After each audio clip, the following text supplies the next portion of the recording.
So here's a quick little video to demonstrate how to make a Google Doc lab for physics. So first of all, if you go ahead and open up your Google Drive, you should have shared with you this physics lab template. When you open that up, you can select all of the contents and copy it, and then go back to Google Drive and create a new Google Doc. And then once I get that, I'm going to go ahead and paste my little template in. I'll get rid of some of this early stuff, and then I'll be ready to work. We will have a naming convention that I want you to use when you're naming the file, but I'll talk about that in class.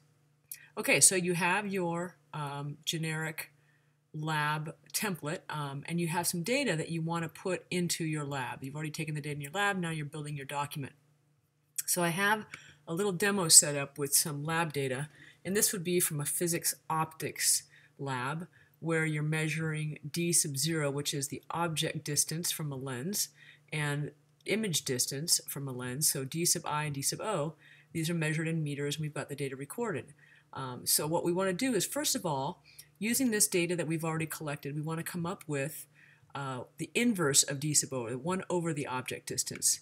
So we're going to look in this field right now. We're going to come up with a little formula that we can use to set up our table to do the calculation really easily. So when we're going to do a formula, we put an equal sign in, and this formula is going to be 1 over d sub 0, the object distance. So we'll write 1 divided by the object distance, but the object distance for each data point is right here, so I'll select that box, and that gives me the formula C3, which is the location here of this particular data point, 1 over C3, and then when I hit enter, it will do the calculation for me.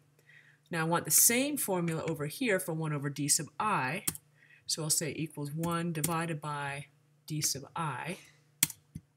Now I have data points for those two, but I want it for all of our data set, so I will just click on those two data points, get the little box at the bottom and drag it down, and it's going to fill the formula down for all of the different data points. So if I double click, I can see that I'm getting the same thing, 1 over C12, and then this will be 1 over D12. But I have to worry about significant figures because I know in my data collection all I have are significant figures for I only have 2 significant figures in the data collection, so I need to use the same number here. So I'm going to change that by using this little decrease the decimal places till I get 2 sig figs for these data points. Okay, so now I have my data set ready to go for my table. I can plop that into my document. So let me go ahead and format this a little bit. I want to get them all the same size, so I'll go with size 10.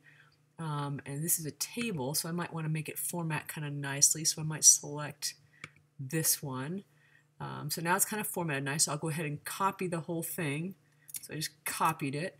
Now I'm going to go back to my Google Doc over here where I'm going to put it in my table and paste it in there. And there it is. So I'm not going to spend any more time formatting it. You could play around with it to get the table to look really nice. And then I would obviously take out the template table that I stuck in there as a placeholder. So there's your data. Your data is now in your lab. You've got your units all set up and lovely. But we also want to do a graph. So now I want to show you how to do an Excel graph. And what I want to do is graph the inverse of the object distance versus the inverse of the image distance. So 1 over object distance over 1 over image distance. I want to graph that. So I select the data points that I want to have in my graph. And typically in physics, we're going to be doing an XY scatter graph. So it's this scatter chart. Sometimes they'll say XY scatter or scatter plot. So with this one, you don't want to have it connecting the dots yet because that will just be a dot to dot, and you want to get a best fit curve. So you don't want to select those yet. So I'll click that, and now I've got my lovely graph. It doesn't have a lot of the things though that I need for a graph to put into a document for a lab. So I'm going to select the data set. Now what's important is that I want to get a best fit line, and so I'm going to go up here to chart layout, and I'll see lots of different choices, and one of them is a trend line, and that's what I want. I want a trend line, a line that's going to connect these dots with a statistical average sort of situation. So best idea is go down to Trendline options. And I'm going to start by picking the trend line I want, which is it going to be a linear function? Is it polynomial? Is it a quadratic? Is it cubic? Is it a power? What kind of function is it? And depending on what we're doing during physics, you'll get a sense. Now this one is clearly a linear graph, so we're going to choose linear. We also, though, want to select the option of displaying the equation. That's the whole key, is we want to get the equation for that line. So display equation on the chart. If you want to display the r squared value, that just shows you how accurate or how close your data points are to the actual line. It's not critical. You can leave it on or put it off. I don't care that much. So now we're good to go. Now I've got my equation for the line, which is beautiful. A couple things though I'm missing is I need some axes labels. So I'm going to go up to axis titles.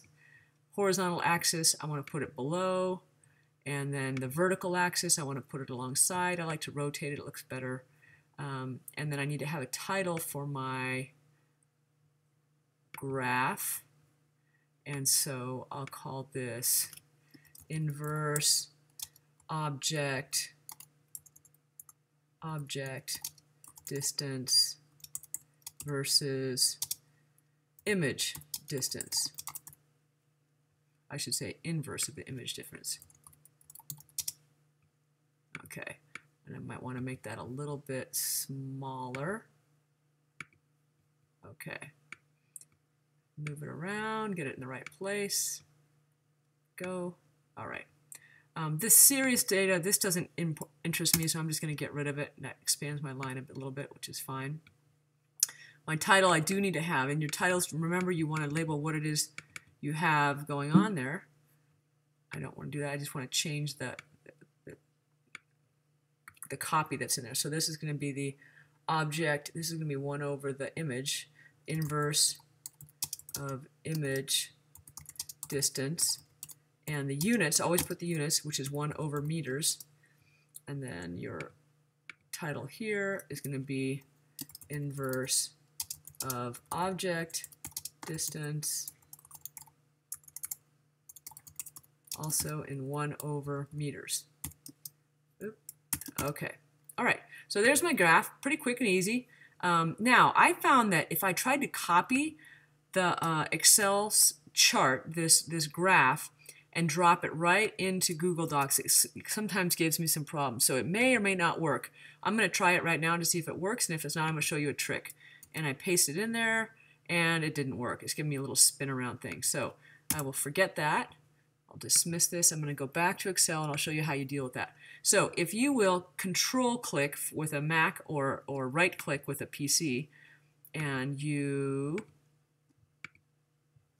save as picture, then you can save this little graph as a picture, which you can then bring in. So I'm going to save it to my desktop.